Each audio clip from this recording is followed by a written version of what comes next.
Did you know the word kamikaze traces back not to World War II, but to a single storm in 1281?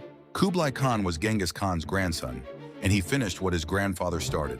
By the 1270s, he ruled the largest connected empire in history, stretching from the Pacific coast to the edge of Europe. He welcomed Marco Polo to his court. He governed over 100 million people, but Japan refused to bow. So Kublai Khan sent the greatest naval fleet the medieval world had ever assembled, over 4,000 ships. Twice massive typhoons appeared and wiped his fleets from the ocean. The most powerful ruler on earth, commanding the most powerful empire in history, defeated not by any army, but by weather.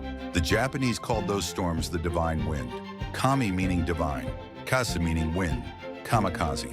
7 centuries later, Japanese pilots in World War II took that same name when they flew their final missions. A word every American knows, and it all leads back to one man's storms he could not fight.